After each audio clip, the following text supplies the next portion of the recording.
cut, burn, poison. I had a doctor say that to me. It was one of those alternative health doctors I went to in Carson City, Reno area, Nevada. Because I guess if you're experimental alternative doctors, you're not allowed to practice in California. I'm curious about that. If anyone knows, tell me. When I first got the cancer cancer diagnosis, I was looking to do an alternative treatment.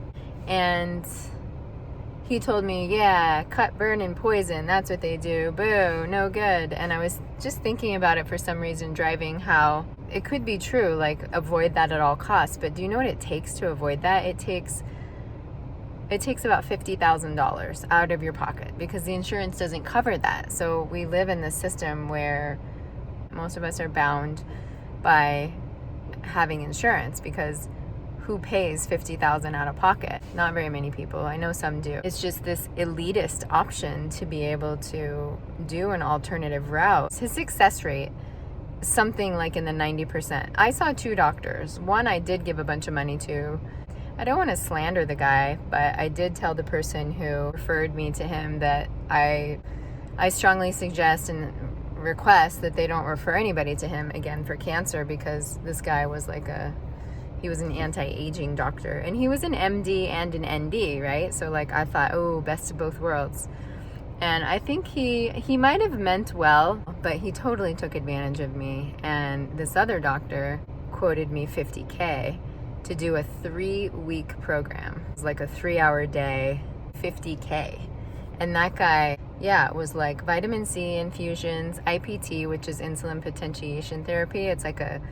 It's a smaller dose of the chemo, instead of getting, like when I first got Herceptin, the amount that I got was something, I think it was like, say, 550 milligrams or something based on my height and my weight. So say I was going to get that much chemo, they give you a fraction of it. It's something like 50 milligrams. Their point of view is that you don't need that much. You can still get the job done with a lot less. And I wonder about that myself. I wish there was an option for a person, but I could see that just being a total financial mess. You know, say you only want half of the chemo and you're like, no, I just want half a dose, and the insurance is paying for that. Then it doesn't work. Then you should have gotten a full dose. Then you die. Like, I mean, there's way more scenarios than that. Certainly that wouldn't go well. So they have to streamline it. I get that. The downside, and what's unfortunate, is that you really have no say. You either get it or you don't get it, unless you spend heavily out of your own pocket to like have more say in how your treatment goes. So, I mean, I guess that's just is how it is. But in the beginning, I still say it, but I'm not talking that much about cancer because I haven't been dealing with it that much. God, I'm just so sweaty. It got hot again, which is nice because it's still summer. I mean, it's September. My hair is just all stringy too. It's still September. We've had so much smoke and stuff that it really cooled everything off, and I'm just like a sweaty, hot, menopausal sweat mess. So always sweating when the sun's out. That's my new gig. I also don't have on, look, I'm flat. That's how it looks. It looks so boyish. I don't mind it at all. The only thing I mind is, I'm like trying to get a good angle, that I have my little belly. I'm fine with my belly. It's little. But I still have a belly. But I'm flat, and that's how it looks. I have on multiple shirts. I have on like 3 shirts right now, which is probably a little excessive. Oh, my daughter's here. Actually, okay, I gotta go. So I was at the doctor's today, and I had a CBC done, and my platelets are 12,000, which is the lowest they've been in a year and a half. They were 13,000 actually a couple of weeks ago, and I didn't get the M-plate injection. And I just felt so like I wanted to do it myself. And I know it's going to take time, and it's just, I'm doing so much, and it's really frustrating to feel like when you put everything you've got into something and it doesn't work out. I mean, just that feeling alone is a really defeated feeling. I feel so frustrated by it. So I am going to get the M-plate shot tomorrow, and I need to see what the rest of my blood looked like. Last week it looked good, and my numbers were 32, and now it's back down to 12. And there's ways where like I sprinkle a little bit of garlic on my food, and garlic, anything that thins blood, is not good for platelets. And I think like, okay, maybe I need to let go of the garlic because maybe that's not even what it is. Maybe there's something else going on, but I'm just trying so hard to do it on my own. Found a home remedy for, I got an old sock, put some oats in it, put it in the microwave, heated it up, and I put it on the seroma, which is supposed to help because the seroma is a circulation problem. So I did go to the gym yesterday, and I went on the treadmill and I went on the bicycle, and it felt really good. And I stopped. I mean, I probably did 50 minutes of exercise, which is the most I've done in a while. Trying to like get exercise. You know, it's still really smoggy where we live, and so it makes it hard, not smoggy, smoky. It's still really smoky where we live, so it makes it hard to go outside. So I, went to the gym so that I could get some circulation, but I'm trying to clear the seroma on my own as well. They may have to aspirate it. I did have one before, so we'll see what happens. And then my blood pressure, my blood pressure was 88 over something, and if it were 90, I have low blood pressure anyway. That's one of the things I do now, since I've gone through all these anesthesias and have PTSD from the cancer stuff, is I kind of mumble my words. They get really caught up in my mouth. They don't come out as fluidly as they used to. Anyway, yeah. So my blood pressure is really low, so I just went home and just tried to eat some like salty fish to also try to get protein. And I think I just really need to be gentle with myself and recognize that it's gonna take time. The place I go is that I'm dying. That's where I go. I had a little bit of a bloody nose this morning, but it didn't drip blood. It was just bleeding, a little bloody inside. And that's the thing I'm supposed to look out for, is mucosal bleeding, like having the low platelets like that. That's the thing to watch for, is that kind of bleeding. So I'm on the lookout for it. I'm gonna go in and watch my daughter do gymnastics now. This Tuesday, in 2 days, I go to Stanford. I still have the seroma, and it hasn't gone down at all. I think it possibly hasn't gotten any bigger, which is nice. I've been doing my oatmeal hot pack on it, trying to stimulate the lymph moving around. This is my new favorite shirt, given to me by a sweet friend of mine. Look at that cool top. I love it. This is like flat wear for flatties. See how flat it is? But this shirt is really great, and he got it so that I could still get sun on my arms when I go out for a walk and get that beautiful vitamin D. I should go out again now, actually. The sun is shining into my room and onto my face. That's what's making it bright. It's so pretty outside. Although our air quality is not that great, but it's not that bad either. I am covered in hematomas. I feel like I'm going to show them. I'm just going to show. Like, look at that one. That is a hunkin' bruise, isn't it? I have one just like it right around here.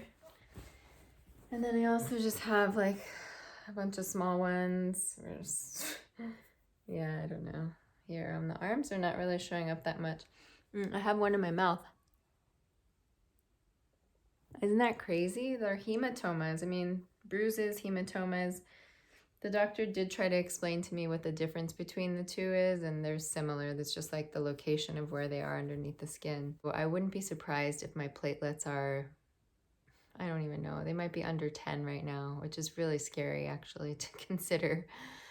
I just have to be careful not to hurt myself. If there's any mucosal bleeding, so I guess also eyes mucosal area. I do have the hematoma. I did just floss, and there was no like excessive blood or blood in the stool or in the urine. I mean, if I have any active bleeding, I'll go to the ER, but short of that, I'm just trying to hunker down and not do too much. I can't believe how low my energy is though. Like, this is not really doable being in this state like this. Like, I feel comatose almost. I'm just like so out of it. I'm tired of being out of it. On Thursday, I have an Ayurvedic consultation, and I love Chinese medicine. It's my friend that's a practitioner. I feel like it's hard for me to get in to see her, and I'll probably keep doing acupuncture anyway, but in terms of Chinese herbs versus doing Ayurvedic herbs, I'm going to start doing an Ayurvedic herb plan. It also ties in with all the Vedic sciences, and I've studied the Vedic sciences at least the Vedic astrology branch for a while, for many years actually. So I have some knowledge of, the Vedic remedies and philosophies and perspectives and stuff. I hope it does something good for me. I do think that when I go into the doctor, pause to see my cute cat. I love when she sleeps like that. Isn't she so cute? Oh, she's so cute. I love my kitty. That's my kitty voice. I might not have another M plate shot till Thursday, but it doesn't seem like it's working because there's no way I'd have all these crazy bruising and hematomas on me if the M plate was working.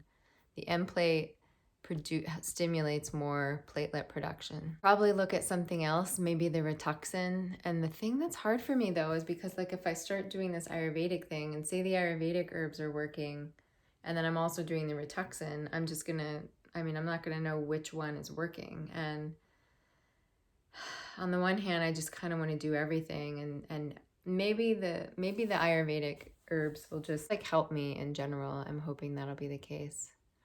God, it's so hard to even hear myself right now because I just feel so freaking tired. And I feel like there's either something on the roof or I'm losing my mind or both. Which will it be?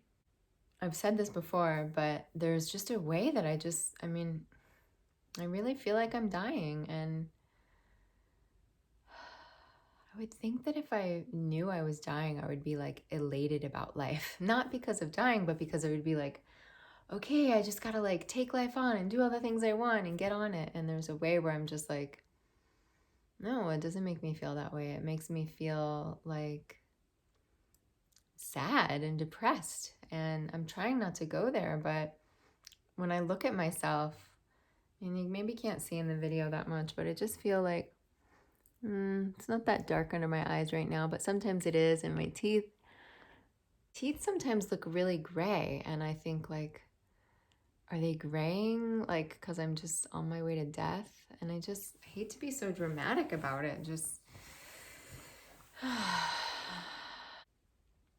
I've been painting, I've been drawing. This morning I painted. Maybe I'll show a little thing there. Yeah, I've been doing a painting class. We did these like primary triads and it was fun. It was really fun. Oh, these you can't see. We did some like contour drawing and stuff like that. I was drawing something from nature. We did a little like watercolor thing and it's fun for me. I really like it. It's just a way to like get out of my head and get into my body. I did this one today. I actually like that one. And that one, I really like watching the colors run. It feels soothing. And this was, I think this is like, I don't know what this one is, but it felt like my mind state. It's just wild, crazy, abstract, colorful. It feels good to do something creative because it's so easy for me to just like clean stuff. I actually did a little bit of work today, which was surprising. See this pile I have right here? Doo-doo. Oh, geez. That's like a pile of shoes that I need to get listed on eBay. And I also have another pile. I'll just show everything around here just because why not? Can you even see the pile over there? Kind of. There's a pile over there of tons of clothes. And then I also have a couple of boxes to go to Amazon, FBA, and it feels good to work, although that's kind of my go-to. I also have a painting project outside that I've been working on, and that's for my daughter who wanted her whole room yellow, and that's fun. It's just really nice to be able to get myself into another like emotional mental state because I'm trying to rest. Like my platelets are so low that it's dangerous for me to like do anything basically where I might fall. But I already took 2 walks today. I'm thinking of taking another one. I should check what time it is. It's hard just to be sitting at home sedentary. I mean, it's so easy to just like get lost and like worry. And I was just listening to a video today about spleen qi deficiency and talking about just like maintaining a healthy spleen, and our spleen is the seat of worry and anxiety. And I'm like, oh my God, this makes perfect sense for me. I've just been in a state of constant worry and anxiety for like for sure been 2 years, probably every day, nearly every day. So I've also been doing some breathing exercises and listening to some inspirational and meditative talks and stuff like that, which is helpful. And I'm also just doing my studies, Vedic astrology, which I really enjoy. On Tuesday when I go, I don't know what they're going to do about this seroma. I don't know if I don't even think they can stick a needle in me with my platelets being this low, because I like run the risk of not clotting and the bleeding not stopping. If anything, maybe they would have to give me a steroid and then get the platelets up, or do IVIGG. There's all these other things too. I've mentioned a couple to the doctor and he like hasn't heard of them, or they're not like the standard treatments that they would give to somebody. But maybe they'll need to get my platelets up and then I need to have it aspirated. I'm not sure. I'm just a little bit worried about, there's that word, worry, the complications that could come, that this could turn into an abscess or something like that. So I'm going to try not to worry. Gosh, I never used to be that worrying of a person, I don't think. I don't think I was, but I certainly am now. That's what there is to share. Thank you.